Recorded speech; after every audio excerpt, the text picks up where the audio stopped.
La Russie était un pays dont la population croissait très vite et qui était prête à sacrifier des hommes. C'est ce qu'elle a fait pendant la Deuxième Guerre mondiale. Soit dit en passant, elle nous a sauvés en faisant ça, bien que ça ait été le stalinisme. Maintenant, la doctrine militaire russe a changé. Ils disent, si on regarde les masses démographiques et militaires, on est tout à fait inférieur à l'OTAN. Il est une agression ou une attaque de l'Ouest par la Russie est tout à fait exclue. La doctrine militaire russe, elle est purement défensive.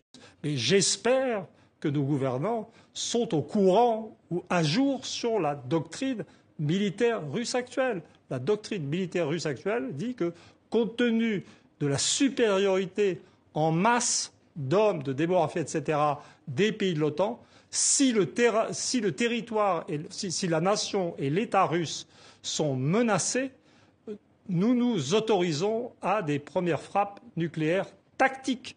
Voilà. Donc en fait, quand on est confronté à une doctrine qui est en fait d'une telle clarté et qui est tellement évidemment défensive, je veux dire toutes ces visions d'une Russie qui veut envahir l'Europe, mais je veux dire on se demande si on est gouverné par des gens qui sont sérieux, qui savent lire, qui travaillent, qui regardent des données.